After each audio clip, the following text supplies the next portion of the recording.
नमस्कार, जय महाराष्ट्र मित्रांनो. निर्धार कॉम्पिटेटिव्ह हब या यूट्यूब चॅनलमध्ये मी दिनेश गवई तुम्हा सर्वांचे हार्दिक स्वागत करतो. काल आपण दशांश अपूर्णांक हा चॅप्टर चालू केला होता. आज आपण दशांश अपूर्णांकाचा भागाकार हा टॉपिक क्लिअर करणार आहोत.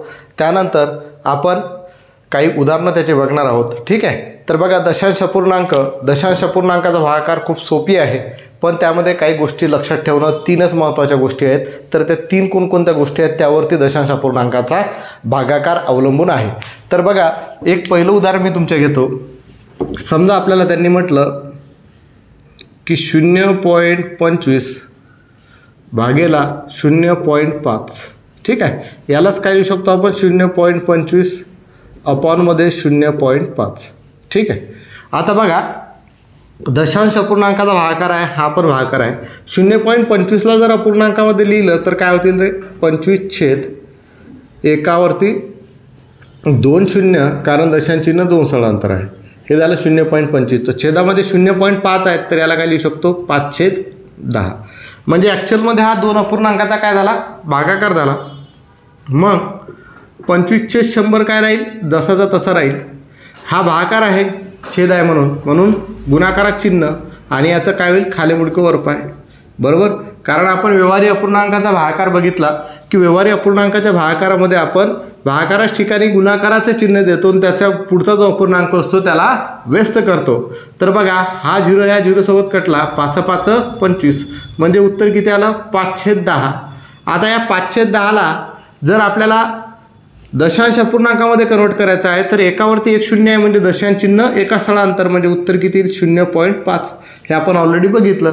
म्हणजे 0.25 भागेला 0.5 बरोबर उत्तर किती आलं 0.5. ठीक आहे, अशा तऱ्हेने हे करता येते. तर ही झाली आपली रेग्युलर पद्धत. आपल्याला सोप्या पद्धतीनुसार कसं करायचं आहे तर लक्षात घ्या, हे पण तुम्ही लक्षात ठेवा.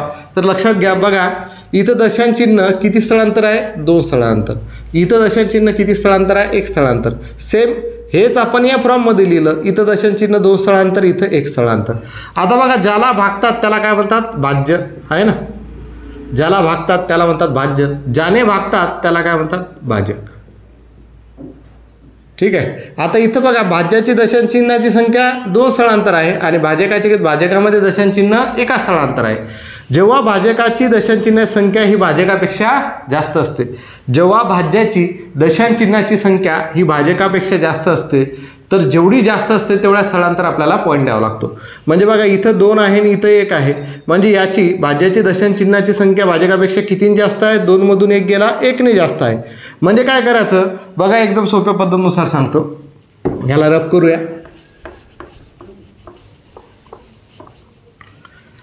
म्हणजे काय करायचं बघा, इथं 2 मधून 1 गेलं, एका स्थळांतर आपल्याला पॉईंट द्यायचा आहे. पॉईंट काढून टाका, 25 आले. इथं पॉईंट काढून टाका, 5 आले. 5ने 25ला भागलं, 5चं उत्तर आलं. आता पॉईंट द्यायचा आहे. इथं 2 स्थळांतर पॉईंट आहे, इथं एका स्थळांतर पॉईंट आहे. भाज्यामध्ये दशांश चिन्हाची संख्या जास्त आहे, तर कितीने जास्त आहे, 2 मधून 1 काढला, 1ने जास्त आहे. तर जे पण उत्तर येईल तिथे एका स्थळांतर पॉईंट द्यायचा, म्हणजे 0.25. हे पहिलं स्थळ, पहिल्या स्थळांतर पॉईंट, नंतर 0 घेतला, म्हणजे उत्तर किती आलं 0.5. दुसरा प्रश्न बघा. दुसरा प्रश्न, समजा तुम्हाला असं म्हटलं 0.0112 भागेला 0.4, तर याचं उत्तर कसं करणार. पहिले पॉईंट काढून टाका, किती येतील 112 भागेला 4. भागाकार करा, 4 दुनी 8, किती बाकी राहिले 3, 4 8 32, 28 उत्तर आलं. आता आपल्याला पॉईंट द्यायचा आहे. बघा इथं दशांश चिन्ह किती स्थळांतर आहे, 1 2 3 4, 4 स्थळांतर दशांश चिन्ह आहे. इथं किती स्थळांतर आहे, 2 स्थळांतर. मग भाज्य हा आहे, भाजक हा आहे, बरोबर आहे. इथं भाज्याची दशांश चिन्हाची संख्या भाजकापेक्षा जास्त आहे. मग कितीने जास्त आहे, 4 मधून 2 गेले, 2ने जास्त आहे. म्हणजे जे पण उत्तर येईल तिथं 2 स्थळांतर पॉईंट द्यावं लागेल. तर आपलं उत्तर 28 आलं. बरोबर आहे, 28 आलं. हे पहिलं स्थळ आपल्याला माहीत आहे, पॉईंट जो आहे तो 2 आपण उजवीकडून डावीकडे देतो. हे पहिलं स्थळ, हे दुसरं स्थळ, दुसऱ्या स्थळांतर पॉईंट दिला आणि 0 घेतलं, म्हणजे उत्तर किती आलं 0.28. ठीक आहे, पुढचा प्रश्न बघूया. तिसरा प्रश्न, समजा 0.00035 भागेला 0.07. पॉईंट काढून टाकला तर किती भेटतील, 35 भागेला 7. 7×5=35, 5 उत्तर आलं. ठीक आहे. इथं बघा पॉईंट किती स्थळांतर आहे, 1 2 3 4 5 स्थळांतर. इथं पॉईंट किती स्थळांतर आहे, 1 2 स्थळांतर. ठीक आहे. भाज्याची दशांश चिन्हाची संख्या याच्यापेक्षा जास्त आहे, तर 5 मधून 2 गेले किती राहिले, 3. कितीने जास्त आहे, 3 ने.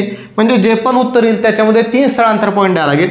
तर इथं पहिलं स्थळ आहे, दुसरं स्थळ नाही आहे म्हणून 0 घेतला, तिसरं स्थळ नाही आहे म्हणून 0 घेतला, पॉईंट द्यायला 0 घेतला. म्हणजे उत्तर किती आलं, 0.005. समजून आलं.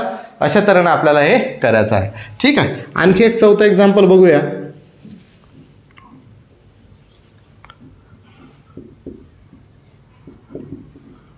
तुम्ही सांगा 18 भाग्याला 2 येईल. 2ने जर 18ला भागलं 9चा भाग गेला. इथं पॉईंट किती स्थळांतर आहे, 2 स्थळानंतर. इथे किती स्थळांतर आहे, 1. म्हणजे 2मधून 1 गेला, एका स्थळांतर पॉईंट द्यावं लागेल. हे पहिलं स्थळ, पहिल्या स्थळांतर पॉईंट आणि 0. म्हणजे उत्तर किती आलं, 0.9. समजून आलं काय आहे तर. ठीक आहे. अशा तऱ्हेने या गोष्टी आपल्याला करायच्या आहेत. ओके. काय अडचण आहे. ठीक आहे. काही एक्झाम्पल तुम्हाला सॉल्व करायला देतो, त्याचे उत्तर तुम्ही कमेंट बॉक्समध्ये मला सांगायचे आहेत. ठीक आहे.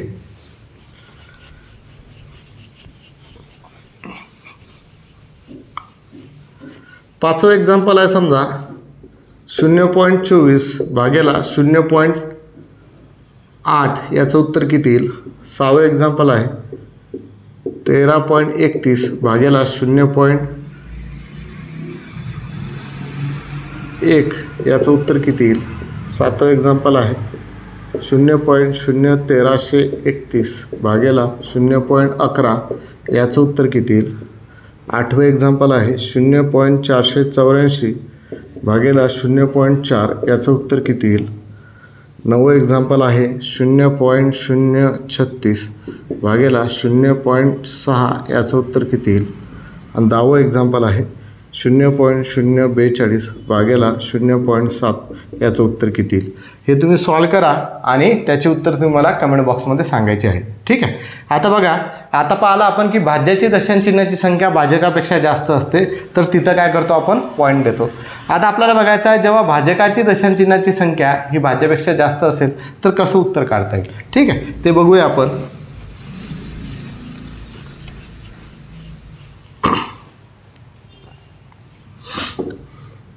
बघा, पहिलं एक्झाम्पल आपण घेतलं होतं 0.25 भागेला आता 0.005. ठीक आहे. बघा, इथं दशांश चिन्ह किती स्थळांतर आहे रे, 2 स्थळांतर. इथे किती स्थळांतर आहे, 3. बरोबर आहे.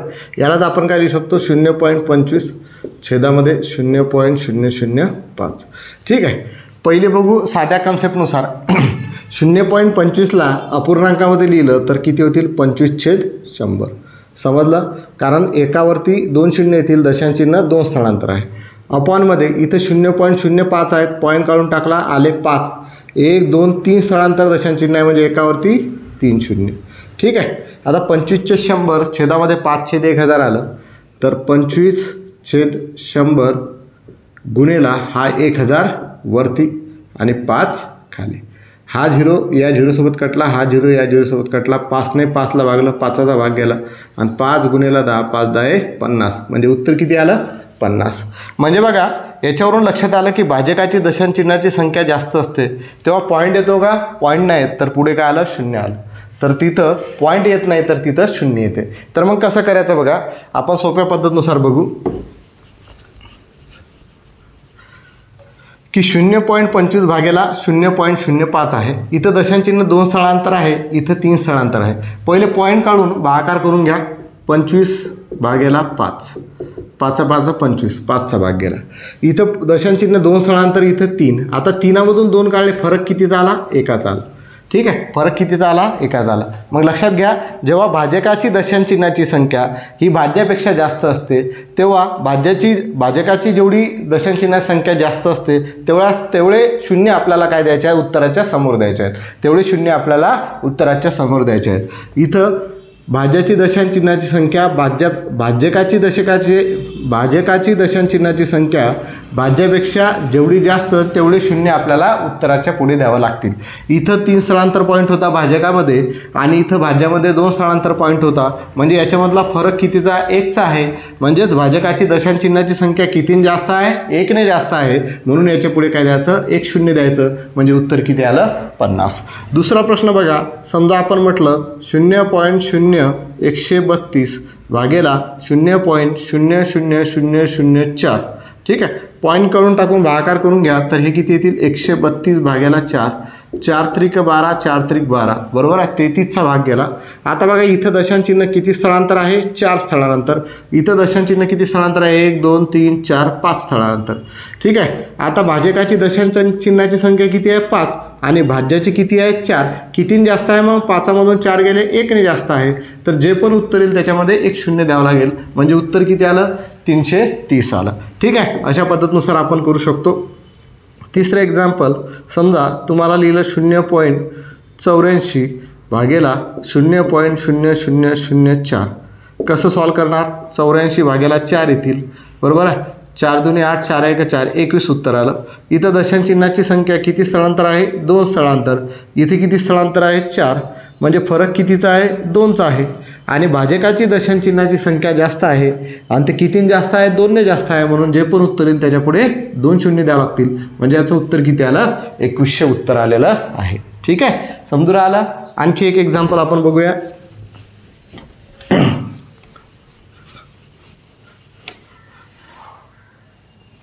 चौथा एक्झाम्पल समजा असं आहे. समजा तुम्हाला म्हटलं की 13.31 भागेला 0.00011 याचं उत्तर काढा. तर 1331 भागेला जर 11 केलं तर 121 येतील, बरोबर ना? 121 येतील, बरोबर आहे. आता इथं दशांशचिन्ह बघा किती स्थळांतर आहे रे? 2 स्थळांतर आहे वरती. आणि खाली किती स्थळांतर आहे? 5 स्थळांतर. मग याच्यामध्ये भाज्याची दशांशचिन्हाची संख्या जास्त आहे की भाजकाची? भाजकाची जास्त आहे. मग याच्यामधला फरक जर काढला तर 5तून 2 गेले 3 राहिले. म्हणजे जे पण उत्तर येईल त्याच्या पुढे 3 शून्य द्यावं लागतील. म्हणजे 1 2 3 म्हणजे उत्तर आलं 1,21,000 आपलं. ठीक आहे. अशा तऱ्हेनं आपल्याला हे उत्तरं काढता येतात. ठीक आहे. समजून आलं. म्हणजे लक्षात घ्या, जेव्हा भाज्याची दशांशचिन्हाची संख्या जास्त, जेव्हा भाज्याची दशांशचिन्हाची संख्या जास्त त्यावेळेस आपल्याला पॉईंट द्यावं लागेल. आणि जेव्हा भाजकाची दशांशचिन्हाची संख्या जास्त त्यावेळेस आपल्याला जे पण उत्तर येईल त्याच्या पुढे तेवढे शून्य द्यावं लागतील. मग 1चा फरक असेल तर 1 शून्य, 2चा फरक असेल तर 2 शून्य, 3 शून्य, 4 शून्य. आणि इथं 1चा फरक असेल तर 1 स्थळांतर पॉईंट, 2चा फरक असेल तर 2 स्थळांतर पॉईंट, 3चा फरक असेल तर 3 स्थळांतर पॉईंट. एक लक्षात घ्या, समजा 2चा फरक आहे तर काही विद्यार्थी शोध लावून काही करू शकतात. 2चा फरक आहे तर इथं पण पॉईंट देतील, इथं पण पॉईंट देतील. तर असा पॉईंट जो आहे दशांशचिन्ह एकदाच येते, 10 वेळेस येत नाही. शून्य तुम्ही लिहू शकता. ठीक आहे. तर असा काही नवीन शोध लावू नका. 2 स्थळांतर पॉईंटामध्ये एका स्थळांतर पण द्यायचा आणि दुसरं स्थळांतर पण द्यायचं. 3 स्थळांतर म्हणजे पहिला दुसरा तिसरा स्थळांतर असं नाही द्यायचं. ठीक आहे. 2 स्थळांतर पॉईंट आहे 121मध्ये तर पहिलं स्थळ दुसरं स्थळ इथं पॉईंट द्यावं लागेल. म्हणजे उत्तर किती येईल? 1.21. समजून आलं. म्हणजे भाज्याची दशांशचिन्हाची संख्या जास्त असते त्यावेळेस आपण पॉईंट देतो आणि भाजकाची दशांशचिन्हाची संख्या जास्त असते त्यावेळेस आपण शून्य देतो. जेवढी जास्त तेवढे शून्य, जेवढी जास्त तेवढ्या स्थळांतर पॉईंट. ठीक आहे.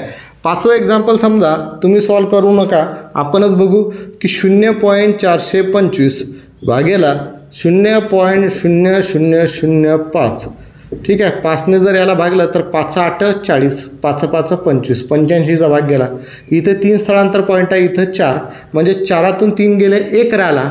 आणि भाजकाची दशांशचिन्हाची संख्या जास्त आहे म्हणजेच पुढे 1 शून्य द्यावं लागेल. कारण फरक कितीचा आला? 1चा. कारण इथं 4 स्थळांतर पॉईंट, वरती 3 स्थळांतर पॉईंट. 4मधून 3 गेले 1 राहिला. 1चा फरक आहे म्हणजे पुढे 1 शून्य. अशा तऱ्हेनं आपल्याला सॉल्व करायचं आहे. जेव्हा भाजकाची संख्या दशांशचिन्हाची संख्या जेवढी जास्त आहे तेवढे शून्य द्यायचे आणि भाज्याची असली त्यावेळेस तेवढ्या स्थळांतर पॉईंट द्यायचा. काही एक्झाम्पल तुम्ही सॉल्व करा, याची चांगली प्रॅक्टिस करा आणि त्याचं उत्तर मला तुम्ही कमेंट बॉक्समध्ये सांगायचं आहे. 6वा प्रश्न आहे बघा. 0.25 भागेला 0.00025 याचं उत्तर तुम्ही मला कमेंट बॉक्समध्ये सांगा. 7वा प्रश्न आहे 0.05 गुणेला 0.0005 याचं उत्तर कमेंट बॉक्समध्ये सांगा.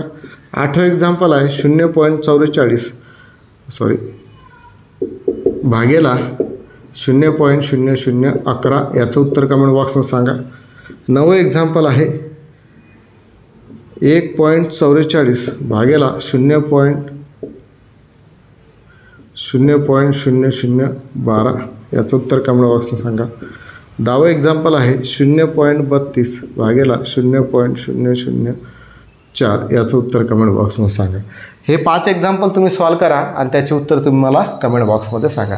आता एक तुमच्या लक्षात आलं असेल की सर तुम्ही म्हटलं की जेव्हा वरच्याची म्हणजेच अंशाची म्हणजेच भाज्याची दशांशचिन्हाची संख्या जास्त असते त्यावेळेस आपल्याला जेवढी जास्त आहे तेवढ्या स्थळांतर पॉईंट द्यायचा आणि खालच्याची म्हणजेच भाजकाची दशांशचिन्हाची संख्या जेवढी जास्त असते तेवढे आपण 0 देतो. पण वरती सारखा आहे आणि खाली सारखा आहे म्हणजे अंशामध्ये पण दशांशचिन्ह 2 स्थळांतर आहे आणि छेदामध्ये पण दशांशचिन्ह 2 स्थळांतर आहे. तर समान असेल दशांशचिन्हाची संख्या भाज्यामध्ये सारखी असेल आणि भाजकामध्ये सारखी असेल तर त्यावेळेस कसं करायचं ते सुद्धा आपण बघून घेऊ आणि दशांश अपूर्णांकाचा भागाकार इथं कंप्लीट करू. ठीक आहे.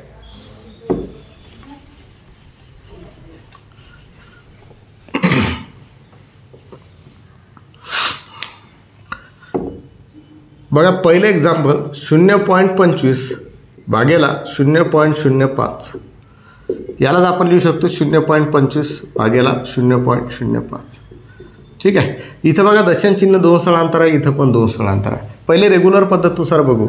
याला जर आपण अपूर्णांकामध्ये कन्वर्ट केलं तर किती येतील रे 25/100 अपॉनमध्ये याला जर कन्वर्ट केलं तर किती येईल 5/100 बरोबर आहे. कारण दशांशचिन्ह 2 स्थळांतर आहे म्हणजे एकावरती 2 शून्य द्यावं लागतील. मग 25/100 भागाकार आहे तर गुणाकारात चिन्ह हा 100 वरती जाईल 5 खाली येईल. 100 कटले 5 5 25 म्हणजे उत्तर किती आलं 5. म्हणजे याच्यावरून आपल्याला लक्षात येते की दशांशचिन्हाची संख्या जास्त आहे म्हणजे तिथं पॉईंट डायरेक्ट कटू राहिला. पॉईंट जो आहे तो कटू राहिला आणि 0 पण डायरेक्ट कटू राहिले. म्हणजे सरळ सरळ काय करायचं आहे की पॉईंट काढून भागाकार करून टाकायचा जे उत्तर येईल ते आपलं फायनल उत्तर असेल. पॉईंट करून टाकून भागाकार करून टाकायचा जे उत्तर असेल ते आपलं फायनल उत्तर असेल. बस एवढं आहे. ठीक आहे. म्हणजे दशांशचिन्हाची संख्या जास्त असेल त्यावेळेस ना तर पॉईंट येईल ना तर 0 येईल. म्हणजे याच्यामध्ये पॉईंट काढला तर किती भेटतात 25 आणि याच्यामध्ये पॉईंट काढला तर किती भेटतात 5 म्हणजे याचं उत्तर किती आहे 5 आहे. बस कारण दशांशचिन्हाची संख्या त्यामध्ये सारखीच आहे. समजा 0.125 भागेला 0.005 केलं भागाकार करून टाका उत्तर जे येईल ते 5 दुनी 10 5 5 25 म्हणजे याचं उत्तर किती आहे 25 झालं. कारण इथं 3 स्थळांतर पॉईंट इथं सुद्धा 3 स्थळांतर पॉईंट.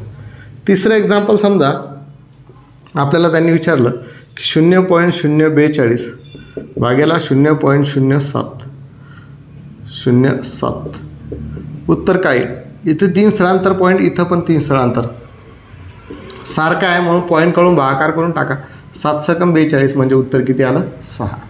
ठीक आहे. चौथं एक्झाम्पल समजा त्यांनी म्हटलं की 12.25 भागेला 0.05 इथं 2 स्थळांतर पॉईंट आहे इथं सुद्धा 2 स्थळांतर पॉईंट आहे. भागाकार करा फक्त 5 दुनी 10 5 चोक 20 5 5 25 म्हणजे उत्तर किती आलं 245. ठीक आहे. अशा तऱ्हेने करायचं आहे. ठीक आहे. आणखी एक एक्झाम्पल आपण घेऊया.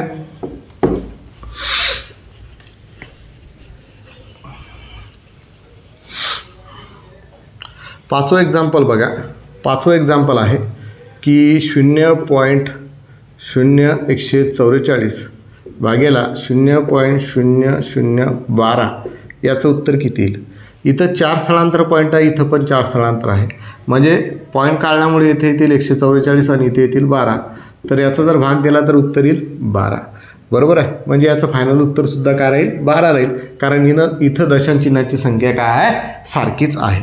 पुढचा प्रश्न बघूया आपण. समजा 0.75 भागेला 0.05 याचं उत्तर काय येईल कमेंट बॉक्समध्ये सांगा.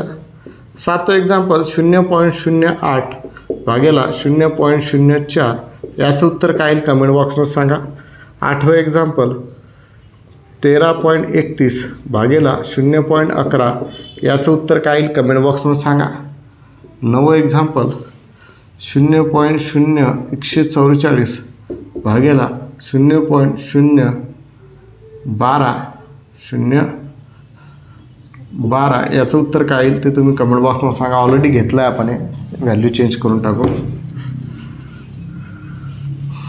0.169 भागेला 0.013 याचं उत्तर काय येईल कमेंट बॉक्समध्ये सांगा. 10वं एक्झाम्पल आहे 0.048 भागेला 0.012 याचं उत्तर काय येईल कमेंट बॉक्समध्ये सांगा. ठीक आहे. तर अशा तऱ्हेनं दशांश अपूर्णांकाचा भागाकार हा आपला संपलेला आहे. ठीक आहे. तर यामध्ये अत्यंत महत्त्वाचा एक टॉपिक आहे आवर्ती दशांश अपूर्णांक. तर हा चॅप्टर आपल्याला बघायचा आहे यामध्येच. ठीक आहे. तर तो आपण पुढे बघूया. हे जर समजलं असेल तर नक्कीच व्हिडिओला लाईक करा, शेअर करा आणि जास्तीत जास्त विद्यार्थ्यांपर्यंत आपला व्हिडिओ पोहोचण्याचा प्रयत्न करा. तर बघा हे पेड मेंबरसाठी बॅच आहे, म्हणजे जे मेंबर्स आपल्या यूट्यूब चॅनलचे आहेत त्यांच्यासाठीच फक्त ही बॅच आहे. तर मुलांना तुम्ही सांगा की सर बॅच आपली बॅच चालू झालेली आहे, सर्वांना जॉईन करायला सांगा, तुमचे मित्र परिवार कोणी असतील त्यामधले. ठीक आहे. तर हा दशांश अपूर्णांकाचा भागाकार आपण अशा तऱ्हेने करू शकतो. पुढे आपण आवर्ती दशांश अपूर्णांक बघूया. ठीक आहे. बघा पुढे आपल्याला बघायचं आहे आवर्ती दशांश अपूर्णांक. मग आवर्ती दशांश अपूर्णांक कशाला म्हणतात? समजा साध्या अपूर्णांकाचं दशांशामध्ये उत्तर काढताना दशांश चिन्हांचा नंतरचा अंक जर परत परत येत असेल तर त्याला आपण आवर्ती दशांश अपूर्णांक म्हणतो. समजा 1/3 आहे. ठीक आहे. आता 1/3 याचा अर्थ काय असतो रे? 1/3. 3ने 1ला भाग जात नाही, 0चा भाग दिला, 1 बाकी राहिला. आता पॉईंट द्यावं लागेल, दशांश चिन्ह द्यावं लागेल, म्हणून इथं होईल 0. 3 त्रिक किती होतात? 9. परत काय होतील? 10. परत किती होतील? 3 त्रिक 9. परत किती होतील? 10. 3 त्रिक 9. हे चालूच राहील. हे पुढे याचं उत्तर निघते का? नाही. म्हणजे याचा आपण भागाकार काढत राहिलं तर हा 0.333 अनंतपर्यंत चालत जातो. म्हणजे पॉईंट नंतर हा 3 परत परत येऊ राहिला. दशांश चिन्हानंतर हा 3 परत परत येत असेल तर त्याच्यावरती आपण एकच अंक जर परत परत येत असेल तर त्याच्यावरती आपण एक डॉट देतो. म्हणजेच 1/3ला आपण 0.33 असं न लिहिता, ठीक आहे, आपण त्याला लिहितो 0. हा 3 एकच अंक परत परत येत आहे म्हणून याच्यावरती एक डॉट देतो. म्हणजे 0.आवर्ती 3. ठीक आहे. तर यालाच आपण म्हणतो आवर्ती दशांश अपूर्णांक. म्हणजेच व्यवहारी अपूर्णांकाचे उत्तर दशांश अपूर्णांकामध्ये करताना दशांश चिन्हानंतरचा अंक जर परत परत येत असेल तर त्याला आपण म्हणतो आवर्ती दशांश अपूर्णांक. समजा दुसरं उदाहरण आहे 1/9 आहे. याला तुम्हाला आवर्ती दशांश अपूर्णांकामध्ये करायचं आहे. तर सरळ सरळ भाग करून घ्या. 1ने 9ला भागलं तर भाग जात नाही, हा राहिला 1, हा झाला पॉईंट दिला 10. 9 1 9, परत 10, परत 9 1 9, म्हणजे काय आहे 0.111 चालूच राहील. म्हणजे आपण याला 0.111 डॅश डॅश डॅश असं नाही लिहिता 0.1 डॅश, ठीक आहे, वरती असं डॉट लिहू. ठीक आहे. तर त्यालाच आपण काय म्हणतो? आवर्ती दशांश अपूर्णांक. आवर्ती दशांश अपूर्णांक. ठीक आहे. आता समजा तिसरं उदाहरण आहे. आपण समजा असं लिहिलं 0.4257. ठीक आहे. तर या तिघांवरती जर अशी आडवी रेष मारली म्हणजे लक्षात घ्या की 4257 हे परत परत रिपीट होत राहतील. 4257 हे परत परत रिपीट होत राहतील. तर कोणत्याही संख्येचा भागाकार करताना समजून राहिलं काय सांगत आहे?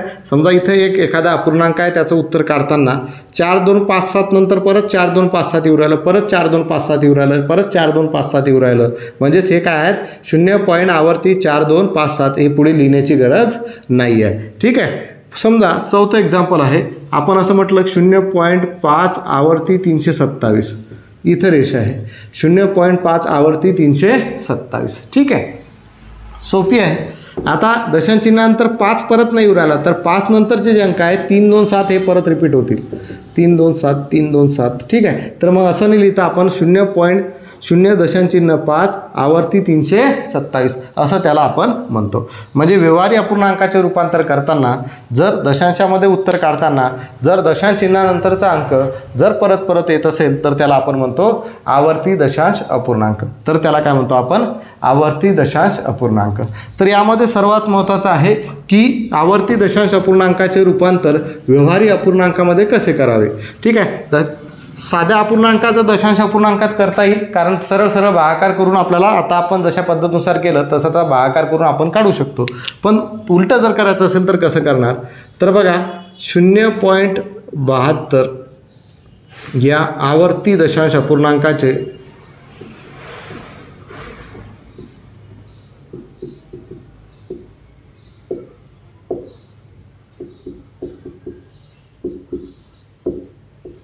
व्यवहारी अपूर्णांकात रूपांतर करा.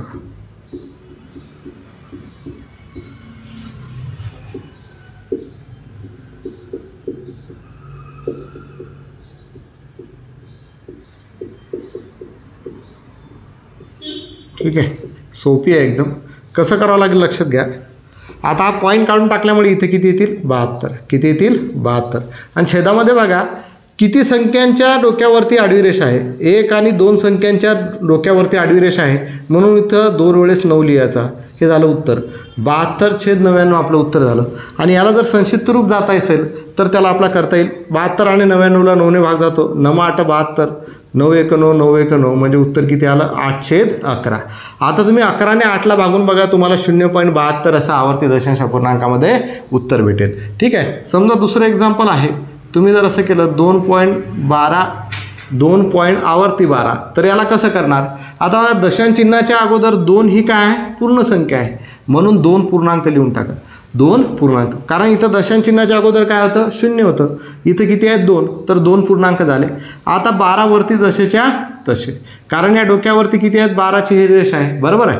आता बघा इथं 2 अंकांवरती आडवी रेषा आहे म्हणून इथं 2 वेळेस 9 म्हणजे उत्तर किती आलं 2.12/99.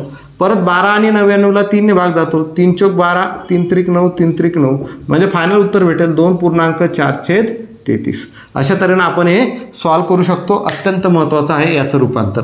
आवर्ती दशांश अपूर्णांकाचं व्यवहारी अपूर्णांकात रूपांतर करणे अत्यंत महत्त्वाचं आहे. ठीक आहे. काही एक्झाम्पल आपण बघूया म्हणजे तुम्हाला काही अडचण येणार नाही. याचे पेपरमध्ये तुम्हाला भरपूर प्रश्न विचारलेले आहेत आणि भरपूर ठिकाणी तुम्हाला हे कन्फ्यूज करते, त्यामुळे हे अत्यंत महत्त्वाचं आहे. ठीक आहे. तिसरं एक्झाम्पल समजा 4.25 असं दिलेलं आहे. याला तुम्हाला साध्या अपूर्णांकामध्ये कन्वर्ट करायचं आहे. पॉईंटच्या अगोदर 4 आहेत म्हणजे 4 ही पूर्ण संख्या आहे. आता 25च्या डोक्यावर आडवी रेषा आहे म्हणजे 25 वरती जसेच्या तसे. 2 अंकांवरती आडवी रेषा आहे, आवर्ती चिन्ह आहे म्हणून 4.25/99. 2 वेळेस 9 आला. ठीक आहे. चौथं एक्झाम्पल समजा असं आहे, हे लक्षात घ्या. 3.427 याच्या डोक्यावरती आडवी रेषा. आता 3.4 आवर्ती 27 असं आहे. आता पॉईंटच्या अगोदर 3 आहेत म्हणून 3 ही पूर्ण संख्या आहे. ठीक आहे. आता इथं कसं करायचं अंशामध्ये करताना, आता इथं बघा 427 पॉईंट नंतर 427 आहे. 427 मधल्या 27च्या डोक्यावरती काय आहे आडवी रेषा आहे. 4च्या डोक्यावरती आडवी रेष नाही म्हणून काय करायचं इथं 427 मधून 4 वजा करायचे. समजलं अंशामध्ये. म्हणजे ज्याच्या डोक्यावर आडवी रेष नाही ते पूर्ण संख्येमधून वजा करायचे. आणि खाली बघा या 2 संख्यांच्या डोक्यावरती आडवी रेष आहे म्हणजे 2 वेळेस 9 येईल. 2 वेळेस काय येईल 9. याच्या डोक्यावरती आडवी रेष नाही म्हणून इथे काय घ्यायचा 0. कारण दशांश चिन्हानंतर किती संख्या आहेत 3 शून्य. 3 संख्या आहेत पण इथं दोनच अंकांवरती काय आहेत आडवी रेषा आहे म्हणजे आवर्ती चिन्ह आहे म्हणून 2 वेळेस 9 त्याच्यानंतर काय घ्यायचा 0. उत्तर काय येईल आपलं 3.427 मधून 4 गेले किती राहिले 423/990. याला भाग जाते का बघा 4 आणि 2 7, 7 आणि 3 10. भाग जाणार नाही म्हणजे उत्तर येईल 3.423/990. समजून आलं. ठीक आहे. 5वं एक्झाम्पल समजा असं तुम्हाला म्हटलं 4.248 याच्या डोक्यावरती आडवी रेषा आहे. 4 ही पूर्ण संख्या आहे कारण ती दशांश चिन्हाच्या अगोदर आहे. हा झाला 4 पूर्णांक. आता इथं 3 हे अंक जसे तसे लिहून टाका 248. या 2च्या डोक्यावरती आडवी रेष नाही म्हणून याच्यामधून 2 मायनस करा. ठीक आहे. खाली या 2 अंकांवरती आडवी रेष आहे म्हणून 2 वेळेस 9. या अंकांवरती आडवी रेष नाही म्हणून एकदा 0 म्हणजेच 4.248 वजा 2/990 आला. तर 4 पूर्णांक याच्यामधून 2 गेले तर 246 भागेला 990. 6 आणि 4 10 आणि 2 12 3ने भाग जाईल. 3×8 = 24, 3×2 = 6, 3×3 = 9, 3×3 = 9 बरोबर. परत 4.82/330 आलं. परत याला 2ने भाग जातो. 2×4 = 8, 2×1 = 2. ठीक आहे. 2×1 = 2, 2×6 = 12, 2×5 = 10 म्हणजे उत्तर येईल 4.41/165. ठीक आहे.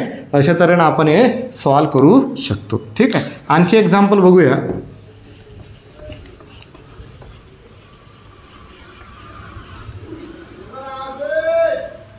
6वं एक्झाम्पल समजा असं आहे की 5.1257,578 5.1257,578. ठीक आहे. दशांश चिन्हाच्या अगोदर 5 आहेत म्हणून 5 जसेच्या तसे. ही पूर्ण संख्या लिहून टाका पहिले. 12,578. याच्यामधून बघा 12च्या वरती काही रेष नाही आहे म्हणून ते 12 मायनस करावं लागतील. आणि छेदामध्ये इथं बघा 1 2 3 अंकांवरती आडवी रेष आहे म्हणजे 3 वेळेस 9 आणि या 2 अंकांवरती आडवी रेष नाही म्हणून इथं 2 0. ठीक आहे. म्हणजे 5 पूर्णांक याच्यामधून 12 गेले. 12 275. 8तून 2 गेले राहिले 6. 7तून 1 गेले राहिले 6. म्हणजे 12,566 भागेला 99900. अशा पद्धतीनुसार हे आपल्याला उत्तर भेटेल. याला पुढे 4ने भाग जातो का 2ने भाग जातो, तुम्ही भाग देऊन टाका. बेसक 12. ठीक आहे. 2 दूनी 4, 2 8 16, 2 त्रिक 6. ठीक आहे. 2 चौक 8, 2 नम 18, परत 2 नम 18, 2 पंच 10 आहे ना, काहीतरी चुकलं. 2 चौक 8, 1 बाकी राहिला 19 झाले. 2 नम 18, परत 1 बाकी राहिला 19 झाले. 2 नम 18, 2 पंच 10, 2 0 0 म्हणजे 499 50 उत्तर आलं. पुढे याचा बघा 6 2 8 8 8 16 16 3 19. याला पुढे भाग जाणार नाही म्हणजे उत्तर येईल 5.6283 भागेला 49950. हे फायनल उत्तर आपलं असेल. ठीक आहे. अशा तऱ्हेनं बघा आपण आवर्ती दशांश अपूर्णांकाचं साध्या अपूर्णांकामध्ये रूपांतर करू शकतो आणि याची बेरीजसुद्धा तुम्हाला येते. तर ती बेरीज कशी करता येईल तर अशाच पद्धतीनुसार तुम्हाला करता येणार आहे. ते आपण पुढच्या लेक्चरमध्ये बघूया. आजच्या लेक्चरमध्ये आपण इथंच थांबूया. बघा काल एका मुलाची कमेंट आली होती की सर लेक्चर थोडेसे टायमिंग वाढवा.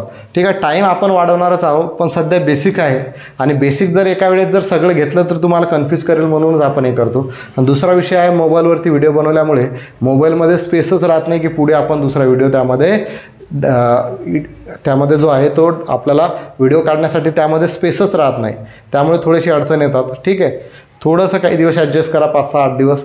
पुढे आपण जसं जर काहीतरी ॲडजस्टमेंट झालं माझं की त्याला आपण 1-1 तास तरी लेक्चर घेण्याचा प्रयत्न करू. आणि टेन्शन घेऊ नका. तुमचं जो आहे सिलेबस कंप्लीट मी 2च महिन्यात करून देईल. 3 महिन्याची मी बॅच सांगितलेली आहे पण 2 महिन्यामध्ये म्हणजे मार्च आणि एप्रिलमध्ये तुम्हाला एकदम जबरदस्त बनवण्यासाठी मी पूर्ण प्रयत्न करेल. हे लक्षात घ्या. ठीक आहे. आज बघा आज तब्येत बरोबर नव्हती तरीसुद्धा मी लेक्चर आज घेतलेलं आहे. रात्रभर झोपलेलं नाही आहे. ताप होता रात्रभर. तर काही गोष्टी लक्षात ठेवा. तुम्हाला मी अडचण येऊ देणार नाही. ठीक आहे.